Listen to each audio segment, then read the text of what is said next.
우리는 이렇게 공동체가 모여서 하나님을 예배할 때마다 주님의 평화가 함께 하시기 바랍니다, 이렇게 인사를 나누죠.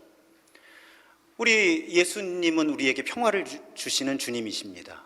그래서 오늘 본문에도 보면 예수님께서 십자가에서 처형당하신 후에 두려움에 떨고 있던 제자들에게 예수님께서 오셔서 오늘 본문에서만 2번이나 평화를 빌어주시죠. 너희에게 평화가 있을 거다, 있을지어다. 다시 한번, 오늘 바로 그 부활하신 주님께서 주시는 평화가 여러분 모두의 마음과 삶에 가득하기를 마음 다해 축복합니다. 오늘 본문에서 그렇게 제자들에게 평화를 선언해 주신 예수님께서는 그런데 이어서 예수님의 제자가 된다는 것이 무엇인지, 그리고 예수님의 제자들이 공동체, 그러니까 교회를 이룬다는 것의 본질이 무엇인지에 대한 아주 의미 있는 말씀을 주셔요. 그 말씀이 21절입니다. 짧은 문장이에요. 아버지께서 나를 보내신 것 같이 나도 너희를 보낸다. 근데 여러분, 이 말씀 한 부분 가지고 몇 편의 설교를 해도 부족할 만큼 아주 깊은 의미가 이 한마디에 담겨 있는 거죠. 제가 유학하던 신학대학원의 총장님이 어느 날 그런 말씀을 하시더라고요. 강의 초청을 받으셨답니다. 선교에 대해서 강의하는. 막상 그 총장님이 선교에 대해서 강의를 하려고 했더니 모르시는 부분이 생각난 거예요. 그래서 이제 그 학교에 선교와 전도를 가르치는 교수님을 만나서 선교를 내가 어떻게 정의하면 되겠습니까? 혹시 성경 구절 하나를 소개해 주십시오. 그렇게 여쭤봤다는 거예요. 그랬더니 그 선교학 교수님이 바로 이 말씀을 총장님께 읽어드린 거예요. 아버지께서 나를 보내신 것 같이 나도 너희를 보내노라. 여러분, 이것이 선교입니다. 선교가 무엇입니까? 신도중앙교회에서 누가 질문을 하면 이렇게 대답해 주시면 돼요. 성부께서 성자를 세상에 보내신 것처럼 성자께서는 성자를 따르는 사람들, 예수님을 따르는 사람들을 세상으로 보내시는데 그 현상을 우리는 선교라고 부릅니다. 쉽죠? 그리고 이 선언은 우리가 어떤 사람이며 어떻게 살아야 하는지에 대한 아주 중요한 선언이라는 거예요. 제가 아예 이렇게 압축해 드릴게요. 여러분, 우리가 예수님의 제자가 된다는 건 선교사가 된다는 뜻이에요. 표정들이 왜 그러세요? 예수님의 제자가 된다는 건 선교사가 된다는 뜻이에요. 선교를 우리가 어떻게 정의했어요? 성부께서 성자를 세상에 보내신 것처럼 성자께서는 우리를 세상으로 보내신다니까요. 그런 의미에서 예수님의 제자가 된다는 건 선교사가 된다는 뜻이에요. 이걸 선교적인 정체성이라고 하죠. 그래서 어떤 분들은 예수님의 제자이기 때문에 고향을, 심지어는 고국을 떠나서 다른 나라에 가서 그들의 언어와 문화 속에서 선교사가 되는 거고요. 또 다른 사람들은, 우리들 대부분이죠, 자신의 일상 속에서, 자기 삶의 자리에서 일상의 선교사가 되는 거예요. 하지만 본질은 같다는 거예요. 예수님의 제자가 된다는 것은, 예수님을 따라 산다는 건 본질적으로 선교사가 된다는 뜻이에요. 그래서 제가 참여하고 있고 우리 교회도 후원하고 있는 Life as Missions라는 삶으로의 선교라는 운동이 있어요. 그래서 여러분, 선교라고 하는 단어는, 또 선교사라고 하는 단어, 특히 선교사라고 하는 단어는 좁은 의미의 선교사라는 뜻이 있고 넓은 의미의 선교사라는 뜻이 있어요. 좁은 의미의 선교사는 전통적으로 아까 말씀드린 대로 다른 나라, 다른 문화권에 가서 하나님 나라 복음을 전하는 사람들을 지칭할 때 선교사라고 불러요. 이건 좁은 의미의 선교사. 그런데 아주 넓은 의미의 선교사는 어떤 사람들? 우리 모두 다. 지금 이 자리에 있는 모두 다. 아니, 표정들이 왜 그러세요? 처음 들으시는 것처럼. 예수님이 그렇게 선언을 하셨으니까, 아버지께서 나를 세상에 보내신 것처럼 나도 너희를, 누구를? 예수님 따르겠다고 지금 이렇게 모여온 여러분 모두를 세상으로 파송하신다고요. 일상으로 파송하신다고요. 그래서 우리 모두는 다 선교사다. 성경적으로 그렇다. 정삼위 목사의 교리가 아니다. 그걸 오늘 조금 깊이 들여다보는 거예요. 그래서 여러분, 크리스천이 된다는 것, 그리스도인이 된다는 것, 그리스도의 제자가 된다는 것, 그리스도를 따르는 사람이 된다는 것, 이 모든 의미는 선교사가 된다는 뜻이에요. 문제는 어떤 선교사냐가 다를 뿐이지, 사람마다. 선교사라는 본질은 같다는 거예요. 그리스도인이 되기로 했다면. 그럼 여러분, 교회의 정체성도 마찬가지인 거예요. 1990년대 후반부터 이 북미, 미국을 중심으로 해서 선교적 교회 운동이라는 것이 시작이 됩니다. 여러분, 하나 양해를 구할 건, 사실 물론 평소에도 그렇지만요, 오늘 영어 단어가 많아요. 근데 이게 선교에 대한 설명을 하려다 보니까 이 국제적 기준에 맞춰서 이 설명을 하다 보니 오늘 영어가 많습니다. 불편하신 분들 좀 그렇게 이해를 해주시고요. 선교적 교회 운동이 일어나요. 그런데 심지어는 이 영어권 사람들이 거의 사용하지 않던 신조어를 만들어냅니다. 본래 선교적이라는 단어는 미셔널이라는 단어였는데 미셔널이라고 하는 단어를 만들어내요. 미셔널 처치, 선교적 교회, 새로운 단어까지 만들어내면서 선교적 교회 운동을 시작해요. 1990년대 후반부터. 근데 슬픈 일이에요. 교회 역사 속에서 이런 일이 일어나는 건. 왜 그럴까요? 여러분, 교회가 원래 에클레시아잖아요. 예수 그리스도의 에클레시아, 예수님을 따르겠다고 모이는 사람들이 교회란 말이죠. 그런데 예수님을 따르는 사람들의 정체성이 본질적으로 선교사란 말이에요. 그러면 교회는 본질적으로 선교사들의 모임인 거예요. 성경적으로 보면. 그러니까 교회에는 본질적으로 선교사들이 자기 삶의 자리에서 선교사로 살다가 이렇게 모여서 하나님을 예배하고 선교사로서 다시 준비해서 다시 자기 삶의 자리로 돌아가는 모임이라는 거예요. 교회가 본질적으로. 그런데 왜 1990년대 후반에 선교적 교회 운동이라는 게 일어날 수밖에 없었을까요? 교회가 수백 년 동안 선교사와 선교사가 아닌 사람들을 구분한 거예요. 그래서 교인이면서도 선교사가 아닌 사람들이 가능한 교회를 만들었죠. 아주 수백 년 동안 교회가. 그러면 여러분, 오늘 제가 설명드린 성경의 원리에 따르면 그건 교회가 아니잖아요. 왜냐하면 교회는 예수님을 따르겠다고 모인 사람들의 모임이고, 그 사람들 한 사람 한 사람의 정체성이 선교사면 교회는 그냥 모이면은 선교적인 교회였어야 되는 거예요.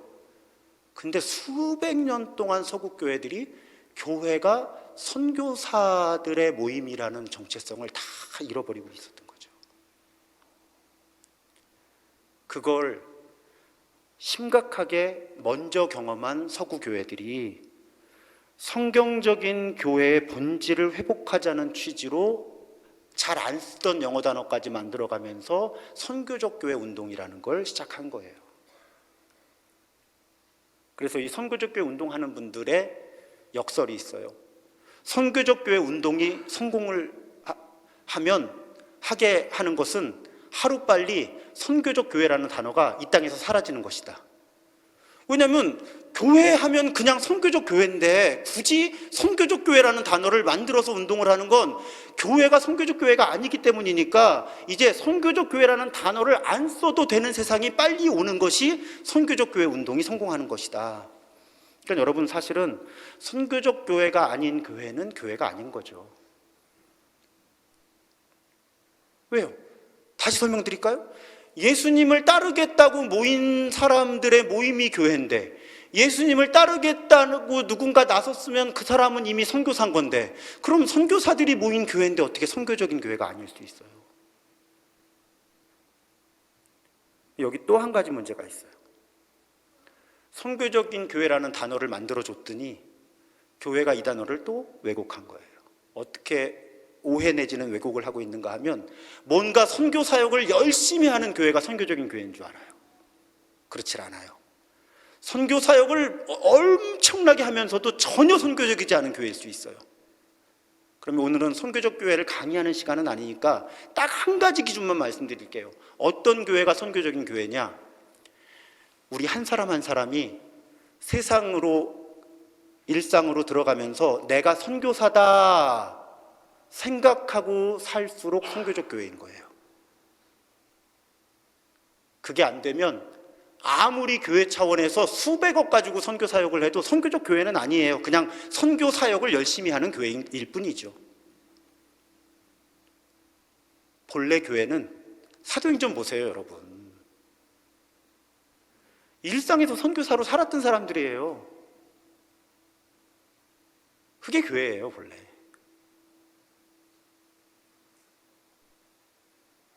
우리가 빨리 그 부분을 성경적으로 회복해야 하는 거죠.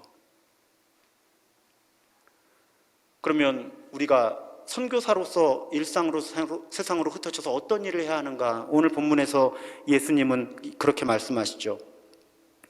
23절에 너희가 누구의 죄든지 사하면 사하여질 것이요 누구의 죄든지 그대로 두면 그대로 있으리라. 여러분, 이 말씀은 어떤 의미인가 하면 우리가 예수님으로부터 선교사로 또 선교적인 교회로 파송을 받게 되면 우리는 세상의 죄의 문제를 다뤄야 한다는 거예요.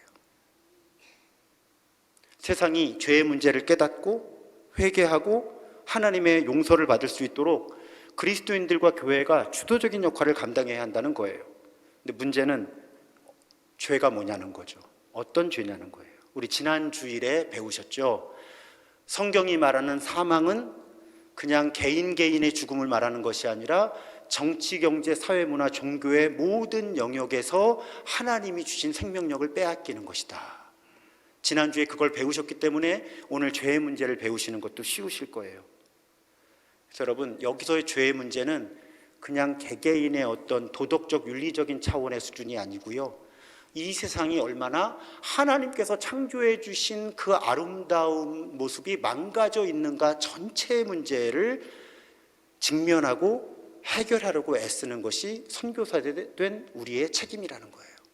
그래서 교회가 이 고민을 아주 오래전부터 해왔어요. 그 가운데 오늘 소개해드리고 싶은 사건은 1970년대에 일어납니다. 50년 전이에요. 50년 전에 복음주의라고 부르는, 그냥 우리가 흔히 생각하는 일반적으로 보수적인 교회들을 복음주의라고 불러요. 근데 이 교회들이, 세상은 급변했거든요. 그때 1960년대, 70년대 접어들면서 도대체 이 급변하는 세상 속에서 어떻게 교회가, 그리스도인들이 성경적인 선교를 감당할 수 있을까 고민이 필요해진 거예요. 그래서 전 세계 교회가 모입니다. 그걸 로잔 운동이라고 불러요. 스위스 로잔에서 처음 모였거든요. 이 운동을 누가 처음에 촉매 역할을 하는가 하면 여러분 많이 들어보셨죠? 미국의 빌리 그레함 목사님이 이 모임을 주도를 해요. 왜냐하면 이분이 어쨌든 한 시대 세계 개신교회를 이끄시다시피 한 분이잖아요. 너무 고민이 됐던 거예요. 도대체 변화하는 세상 속에서 선교가 뭐냐? 어떻게 선교해야만 하느냐? 정치적, 경제적, 지성적, 종교적 격변이 일어나고 있는 세상 속에서 기독교 선교의 의미를 정립하자, 국제대회를 열어보자. 이분의 헌신을 통해서 1974년 7월, 50년 전인데요, 무려 150개 나라에서 2,400명이 넘는 대표들이 스위스 로잔에 모여서 세계 복음화를 위한 국제대회를 처음 갔습니다. 그리고 이 모임을 통해서 로잔 언약이라는 걸 만들어내요. 헌장 같은 거예요. 그러니까 전 세계 복음주의 교회들이 모여서 선교가 무엇이며 어떻게 해야 되는지를 합의한 문건이라고 생각하시면 됩니다. 그 과정에서 영국의 탁월한 신학자였던 존 스토트가 매우 중요한 역할을 해요. 이 언약이 여기서 설명하겠어요. 제가 궁금하신 분들은 다음번 선교부 모임에 오시면 제가 부분 알려드리고 있어요. 그런데 이 교회의 역사와 선교의 역사 가운데 가장 의미 있다, 이렇게 전 세계 교회가 모여서 이런 고백을 한 것이 성경적이고 의미 있다 하는 내용이 제5장 그리스도인의 사회적 책임에 대한 고백이에요. 여러분, 주보에 전문을 실어드렸고요, 제가 전문을 그냥 읽어드리려고 해요. 그냥 느껴보시라고. 그때 50년 전에 세계 교회가 어떤 고백을 했는지. 우리는 하나님이 모든 사람의 창조주이시요 동시에 심판자이심을 믿는다. 그러므로 우리는 인간 사회 어느 곳에서나 정의와 화해를 구현하고 인간을 모든 종류의 억압으로부터 해방시키려는 하나님의 관심에 동참하여야 한다. 사람은 하나님의 형상대로 창조되었기 때문에 인종, 종교, 피부색, 문화, 계급, 성 또는 연령의 구별 없이 모든 사람이 천부적 존엄성을 지니고 있으며 따라서 누구나 존경받고 섬김을 받아야 하며 착취당해서는 안 된다. 이 사실을 여기서 우리는 교회인 거죠. 이 사실을 교회는 등한시해 왔고 때로 전도와 사회 참여를 서로 상반된 것으로 여겼던 것을 뉘우친다. 물론 사람과의 화해가 곧 하나님과의 화해는 아니며 또 사회 참여가 곧 전도일 수 없으며 정치적 해방이 곧 구원은 아닐지라도 전도와 사회 정치적 참여는 우리 그리스도인의 의무의 두 부분임을 인정한다. 이 두 부분은 모두 하나님과 인간에 대한 교리와 이웃을 위한 사랑 그리고 예수 그리스도에 대한 우리의 순종을 나타내는데 필수적이다. 구원의 메시지는 모든 소외와 억압과 차별에 대한 심판의 메시지를 내포한다. 그러므로 우리는 악과 불의가 있는 곳 어디에서든지 이것을 고발하는 일을 두려워해서는 안 된다. 사람이 그리스도를 영접하면 하나님 나라 백성으로 거듭난다. 따라서 그들은 불의한 세상 속에서 그 나라의 의를 나타낼 뿐만 아니라 그 나라의 의를 전파하기에 힘써야 한다. 우리가 주장하는 구원은 우리로 하여금 개인적 책임과 사회적 책임을 총체적으로 수행하도록 우리를 변화시켜야 한다. 행함이 없는 믿음은 죽은 것이다. 50년 전에 여러분 여기 아까 제가 복음주의가 보편적으로 보수적이라고 말씀드렸는데 이 시대에 WCC라고 해서 진보적인 그리스도인들은 또 다른 선교에 대한 정의를 내려요. 그런데 상대적으로 보수적인 교회들이 모여서 선교를 정의하면서 전통적인 전도와 정치 사회적 참여는 결코 분리될 수 없는 하나님 나라의 선교라고 하는 걸 50년 전의 세기가 고백한 거죠. 성경적으로 그렇다. 아쉬운 것은 당시의 대한민국이 민주화되기 전이잖아요. 교회 사회 참여를 얘기하기 부담스러운 시국이었고 또 이때 로잔에 대표로 참석하셨던 아마 대표들의 신앙적 이 노선 때문이기도 한 것 같은데 이 1974년에 전 세계 복음주의 교회가 선교에 대해서 내린 이 정의가 한국 교회에는 충분히 소개되지를 못합니다. 그래서 전반적으로 한국 교회는 이 전도와 정치 사회적 참여가 선교에 있어서 분리할 수 없는 성경적인 요소라고 하는 고백이 약해요. 그런데 50년 전의 세계교회는 이미 이 부분에 있어서 성경적인 고백을 회복하자고 합의를 한 거죠. 이 스위스 로잔에서 모였던 1974년 로잔 대회가 원래 한 번에 끝날 줄 알았어요. 근데 원래 하나님께서 하시는 일이면 막 애쓰지 않아도 반복해서 일어나잖아요. 이 대회가 1989년에 필리핀 마닐라에서도 모이고요. 지난 2010년에 남아프리카 공화국 케이프타운에서 다시 모입니다.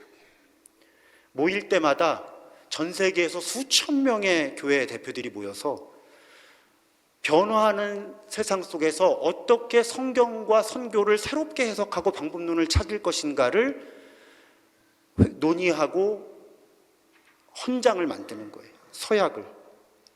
그래서 우리가 가지고 있는 가장 최신의 서약은 2010년에 세계교회가 약속한 케이프타운 서약이에요. 근데 이 케이프타운 서약은 우리 그리스도인들이 6가지 영역에서 선교적인 행동에 참여해야 한다. 왜? 우리 다 선교사니까. 그러면 그 6가지 영역이 무엇이냐? 제목만 읽어드릴게요.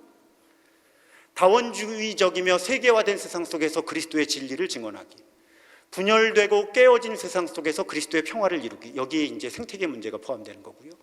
타 종교인들 속에서 그리스도의 사랑을 실천한다는 것이 무엇인지, 세계 복음화를 위한 그리스도의 뜻을 분별하기 위해서 어떻게 해야 하는지, 또 그리스도의 교회가 겸손과 정직과 단순성을 회복한다는 것은 무엇인지, 또 선교의 하나됨을 위해 그리스도의 몸 안에서 동역한다는 것이 무엇인지, 이 6가지 영역으로 선교의 구체적인 행동들을 설명해 주고 있는 거죠. 어제 우리 교회 선교부는 저 첫 번째 내용을 1시간 정도 자세하게 살펴보았어요.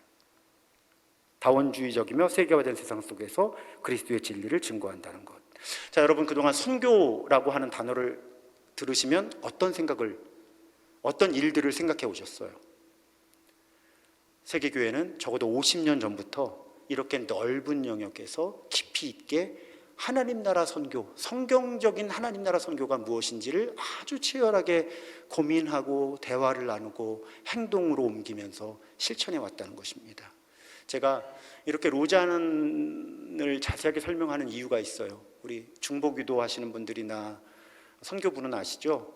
아까 74년 로잔, 89년 마닐라, 2010년 케이프타운, 2024년 인천. 올 가을에 대한민국 인천 송도 컨벤션에서 한 5천 명 정도가 모일 거라 그래요. 전 세계에서 5천 명이 모여서 이 2024년 이 시점에서 변화하는 세상 속에서 성경적으로 선교한다는 것이 무엇인가? 이걸 고민하는 거예요. 이미 중요한 문건들은 작성이 되고 있죠. 그래서 여러분, 제가 오늘 케이프타운 서약의 내용을 6가지 제목을 읽어드렸는데 아마 빠르면 내년, 늦어도 후년에는 제가 이 자리에서 2024년 인천 언약에 따르면, 혹은 우리나라 특성상 2024년 서울 인천 언약에 따르면, 이제 이런 식으로 세계 교회가 적어도 10년, 20년 동안 2024년 대한민국 서울에서 혹은 서울 인천에서 전 세계 복음주의 교회가 모여서 도대체 변화하는 세상 속에서 하나님 나라 선교를 이룬다는 것이 무엇인지를 이제 인용하게 될 거죠. 영광스러운 기회입니다. 그리고 여러분, 이런 흐름에서 우리 교회 선교 사역의 틀이 나오는 거예요. 제가 괜히 머리카락이 많이 없는 거 아닌 거죠. 그래서 여러분, 우리 교회 삶의 규칙에 보면 선교라는 항목이 있잖아요. 우리가 교회 안에서도 섬기지만 세상 속에 나아가서 이런 하나님 나라의 선교에 내가 어떤 행동을 할 수 있을까? 자, 모여서는 뭘 해보죠? 오늘 그래서 플로깅 해보는 거잖아요. 또 우리 교회가 선교 사역을 빌드업하고 있는데 이 구조에 따라서 다 할 수는 없지만 선택과 집중의 원리에 따라서 이렇게 우리 교회가 집중해야만 하는 어떤 하나님의 부르심을 이렇게 지금 찾아가고 있는 과정인 거예요. 선교부원들이 그 일을 우리를 대표해서 해주고 계신 거고요. 우리는 모여서도 선교사고 흩어져서도 선교사이기 때문입니다. 그런데 우리가 그렇게 선교적인 삶을 살아가고 선교적인 교회를 이뤄가는 데 있어서 정말 중요한 한 가지를 예수님이 오늘 말씀해 주세요. 22절에 보면 이 말씀을 하시고 그들을 향하여 숨을 내쉬며 이르시되 성령을 받으라. 여러분, 성경의 언어를 보면 이 요한복음을 읽거나 들었던 사람들은요, 아마도 곧바로 창세기 2장 7절을 떠올렸을 거예요.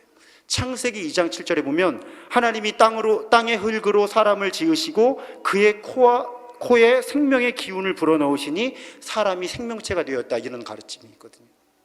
근데 여러분, 성령, 공기, 바람, 기운, 이게 다 히브리어 헬라어로 같아요. 그러니까 예수님께서 숨을 내쉬며 이르시되 이렇게 기록할 때 이 말씀을 듣거나 읽은 사람들은 이건 창세기 1장에서 하나님이 이 세상에 생명의 기운을 불어넣으실 때 그 장면인데, 그러니까 지금 예수님 뭐 하고 계신 거예요? 새로운 존재들을 창조하고 계신 거예요. 새롭게. 자기가 선교사인 거 모르고 살아가던 예수님의 제자들에게 하나님이 처음에 창세기에 창조하시던 그 모습을 보여주시면서 너희들이 이제 새롭게 창조된 존재들이야. 어떤 존재들로? 선교사들로. 그래서 빨리 이 세상 속에 정치, 경제, 사회, 문화, 종교의 모든 영역 속에 들어가서 선교사로 살아.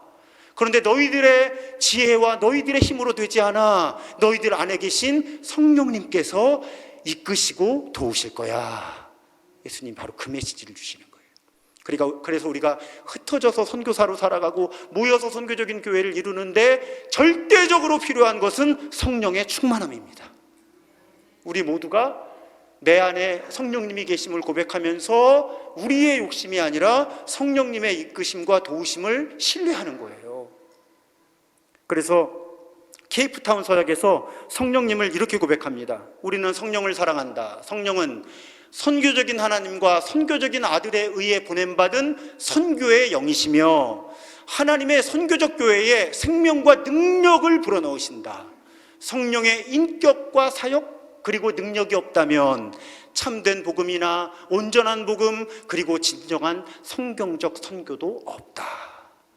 그래서 여러분, 오늘 목사님이 내가 선교사라 그랬는데 어떻게 하나, 너무 부담 갖지 마세요.